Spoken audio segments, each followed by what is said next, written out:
Mr. Nagy Abdulwahab, an English teacher in Afaq Swedi Secondary Schools in Afaq Educational Company. Welcome, my students. How are you? Today, inshallah, we will speak about Unit 3, Lesson 3A, Secondary 1. This lesson is about need some cash. Here is the title. It's an informal question. Need some cash. Today, we will speak about money and how to withdraw money, deposit money, or open or make an account in a bank. Here we have some three questions. Do you have a bank account? Of course, everyone today has or have account in a bank. If yes, how often do you go or do you put money in it? Sometimes some clients put money every month and the salaries maybe. Next, how do you feel about using a cash machine? It's very easy, simple and safe, and all of us use it simply. Next, we have three dialogues. Number one, at the bank. Number two, at a cash machine. Number three, at a bureau de change. A bureau de change is a French word. This is ATM. This is ATM machine, automatic telling money machine, and we have here three dialogues from box number one, number two, number three. Number one is between bank clerk and customer. Number two is between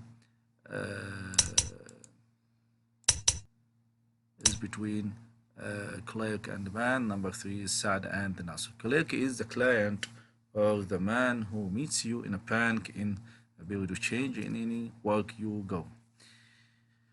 In simple words, you can pick up the simple words and discuss the words you know for the first time, such as this word is exchange. Exchange some use. Exchange يعني replace some kinds in another ones.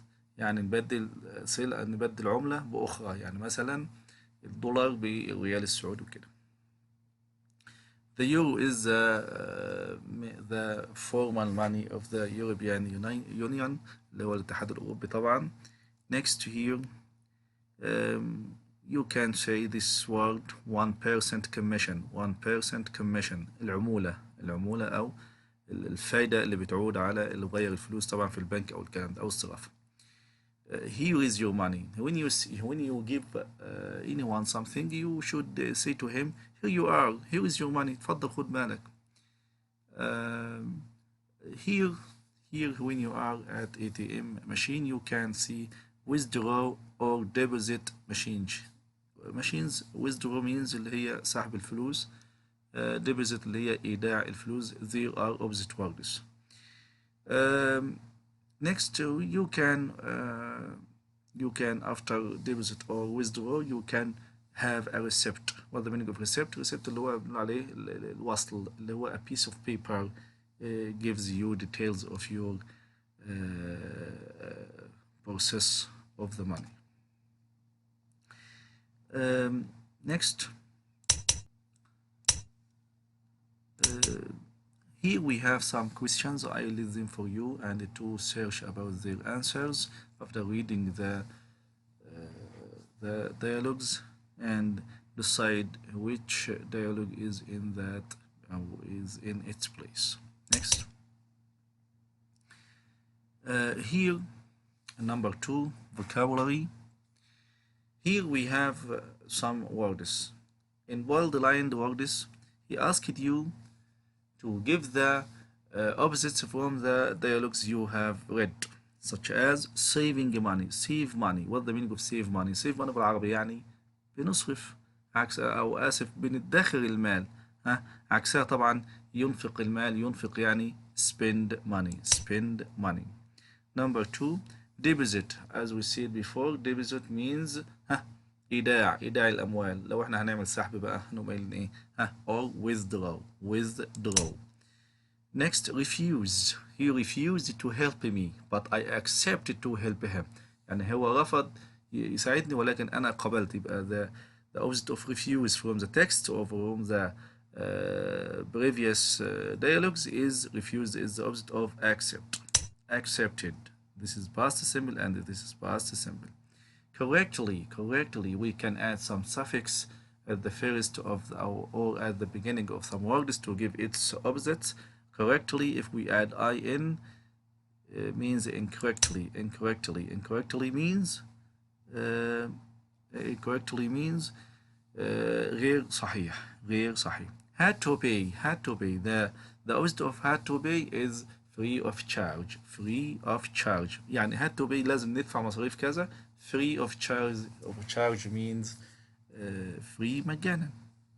Next. Here is an important negative questions. How are you? It's a simple question. How are you? What's your name?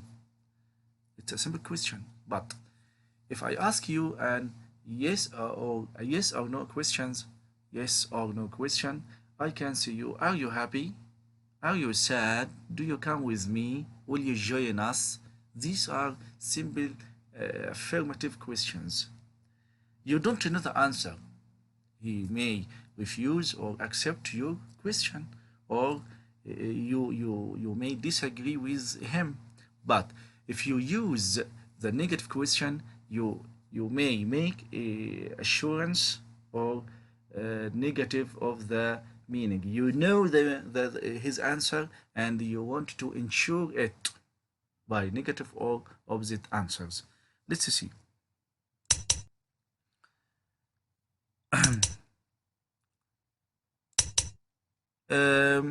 Today we are very hot, and you make you make your friend. You want to make your friend be sure that it's hot. You will say, isn't it hot? لسه الجو حر، وفعلا الجو حر واحنا عارفين ان الجو حر. خلاص. Next. Here we have question tags. Question tags بكل سهولة ويسر معناها بالعربي أليس كذلك، ويستخدم لتأكيد المعنى. You can use it to ensure the meaning لتأكيد المعنى. Its informant or its form is consists of auxiliary verb and subject pronoun. Auxiliary verb and subject pronoun. Auxiliary verb or modal verb. طبعا المفروض we should know the difference between auxiliaries and modals. Auxiliaries such as do, does, did, was, were, am, is, are. These are all of them are auxiliaries. But modals يعني بنقول عليه بالعربي كده فعل ناقص، معناه ناقص such as can, could, shall, should, may, might, will, would. المعنى ناقص لأن سميته ناقص. will مثلا سوف يفعل، سيفعل إيه I don't know. But when you say I'll understand the question أنا إن شاء الله سأفهم، يبقى هنا مفيش completeness حصلت إلا بدون لما جبت لي will بعدها فعل تاني أو فعل آخر، لذلك سميته modal. Question tag consists of إما auxiliaries زائد subject pronoun or modals plus subject pronouns. You can give me the auxiliary or the modal verb from the main verb of the sentence, and you can negate it or make it opposite or affirmative according to the sentence. If the sentence is negative, you can put the modal or the auxiliary in affirmative, and if it's in negative you can make it in opposite or the opposite is true. يعني لو انت عندك الجملة اثبات، ممكن، انا اسف ان انا بستخدم بعض العربي لان الجرامر بيبقى دايما محتاج تعزيز باللغة العربية عشان ابنائنا الطلاب. فاذا كانت الجملة عندك في الاثبات فممكن بتستخدم الفعل الناقص او الفعل المساعد من فعل الجملة بالاثبات يعني عكس الجملة اثبات يبقى هو الفعل النافية، او عكس الجملة نفي تبقى الفعل اثبات. such as you charge commission. Charge here is affirmative. عند الجملة هنا إثبات. charge المفروض يا جماعة الخير I should know all tenses of the previous lessons, such as present simple, past simple, present continuous, past continuous, present perfect, future simple, to have the correct modal or the correct auxiliary verb. Here we have present simple, charge, present simple. If you want to have the auxiliary verb, you can put it in the negative. A charge, the negative is don't charge. So charge يبقى عندي هنا إثبات يا جماعة الخير، يبقى المفعول المساعد عندي يا إما يكون do يا إما يكون does. طبعا here we haven't any s، يبقى so we should choose do you. but here is affirmative، ولكن عندك هنا إثبات، يبقى أنت لازم تحط لي الجملة أو فعل المساعد في الجملة لازم تحطه في النفي. يبقى هي do تبقى هنا don't، والفاعل لازم يكون هو لازم يكون ضمير فاعل، ما يكونش اسم، يكون ضمير فاعل. طبعا as we know ان ضمائر الفاعل عندي I, he, she, it, we, you, they. Okay, but it worked before. It worked is a past simple. Past simple here in this with ed. So you have the auxiliary verb did, but it's affirmative. يبقى you should put it in negative. يبقى didn't it. الفاعل عندي it، يبقى didn't it. I can't use هنا. Here can't is a modal verb. Can't is in negative. You can put it in affirmative. can't على طول نحطها إثبات تبقى can I. Here you have more discussion in grammar reference, page 74 in your student book. Next. Here we have some question tags in مثلا I am a very good teacher. I am. You can say am I, but it's informal. But when you, or it's incorrect, but when you say the correct way, you can say it aren't I. يبقى if you see I am, you should write aren't I. ألست أنا كذلك. Let's ما نقولش don't we, but نقول shall we. يبقى let's in the question tag من let's على طول تبقى كده you keep it in your mind. shall we open the door. أكيد ممكن open the door دوت ممكن يكون طلب مؤدب أو ممكن يكون فعل أمر، أينما whatever you say it you can use a question tag will you. Next. Read the situations and make negative questions. يعني طالب هنا ان انت حضرتك تكتب لي سؤال للنفي، بس سؤال للنفي لتأكيد المعنى او الاتفاق او لعدم الاتفاق. فبقول لك you are surprised that your brother doesn't know how to use a cash machine. What do you say؟ يعني انت يعني بتستغرب وبتقول لاخوك مثلا انت ازاي مش عارف تستخدم ماني ماشين او كاش ماشين. السؤال النفي اللي هتقول له ايه؟ يعني زي اللي بتقول له ايه، يعني انت مش عارف فعلا ازاي تستخدمها، فانت عشان تاكد المعنى او علشان مثلا انت عارف الاجابه بس انت بتقول له مش انت عرفتها قبل كده مثلا. تعال نشوف الاجابه هتبقى عندك ايه. don't you know how to use a cash machine. can't you use a cash machine. يعني انت مش عارف ازاي تستخدمها، انت ما استخدمتهاش قبل كده. طيب. question number 2. you see a man who you think went to the same school as you. what do you say؟ يعني انت شفت واحد بيجي معاك نفس المدرسة او كان بيجي معاك المدرسة فوق بس الكلام ده هنا in the past في الماضي، فبتقول له ايه؟ لا مش انت اللي كنت بتيجي معايا قبل كده في المدرسة بتاعتنا. تعال نشوف السؤال النيجاتيف. احنا قلنا طبعا to ensure the meaning يعني لتأكيد المعنى. didn't we go to the same school or didn't you go to the same school with me او as me، يعني انت مش كنت بتيجي معايا نفس المدرسة. Number 3. Your best friend buys a new book but you are quite sure he is read it before. لا انت هو اشترى الكتاب وانت متاكد ان هو قرأ الكتاب ده قبل كده. لا انت مش انت الكتاب ده هو انت اشتريته قبل كده ليه او انت قرأته قبل كده ليه بتشتريه تاني؟ فطبعا بنستخدم negative question اللي هو اجابه واضحه قدامك. Next. Here we have some dialogues and he wants you to put the question tag. Number 1. سعود you want to the bank today. بص يا حبيبي، علشان انت تعرف تحل question tag لازم تحدد اهم حاجة في الجملة، فعل الجملة. لازم تعرف هو ايه فعل الجملة علشان تحدد منه الزمن. طيب فعل الجملة هنا مين؟ سعود you went to the bank. went إذا past simple يبقى أنا أكون عارف إن الأكسيلري بتاع الباست سيمبل بتاع الماضي البسيط هو did. طيب الجملة عندي affirmative ولا negative؟ الجملة اللي قدامك ديت affirmative يبقى خلاص بحط did وهيبقى عليها not. ودايما يا جماعة الخير نجيب الصيغة المختصرة في كتابة الكويستشن تاجز. ما نكتبش did not، لا نقولها didn't على طول.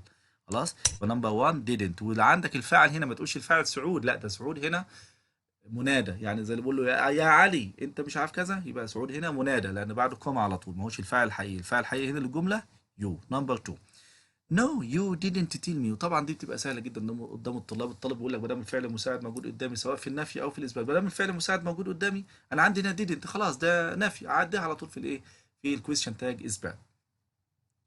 وعندك ملاحظه جميله جدا يبقى هتبقى طبعا الاجابه did you. وتلاحظ دايما ان الجمله عامه الجمله اللي هي subject وverb واوبجكت لازم تنتهي بفول ستوب او دوت او نقطه. كلام جميل. اما في حاله الكويستشن تاج انا اسف تاني ان انا بستخدم اللغه العربيه بس لتوضيح بعض الجرامر لازم يبقى معانا لغه عربيه، انا اسف يعني. ففي الجمله زي ما انا قلت لك ان هي لازم تنتهي يا اما بالدوت او فول ستوب او نقطه زي ما احنا قلنا. ولكن في الكويستشن تاج يا جماعه الخير ما نحطش لا نقطه ولا دوت ولا فول ستوب، لازم نحط كوما. نحط كوما اللي هي الفاصله الصغيره اللي على السطر ديت. خلاص. وبعدها الكويستشن تاج هما كلمتين ما تزودش عنهم. auxiliary فيرب بفعل مساعد بلس subject pronoun زي ضمير الفاعل. لازم يكون ضمير الفاعل. ضمير الفاعل اللي هو الاي والهي والشي والات والوي واليو والزي. نمبر 3 you can go tomorrow.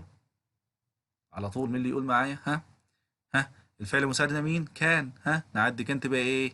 كانت. والفعل هنا مين؟ يو تبقى كان يو. ان شاء الله عندك بقيه الاكسرسايز باذن الله هسيبه لك as a homework and try to ask me if you don't answer or if you don't know how to answer this question. I'll help you ان شاء الله.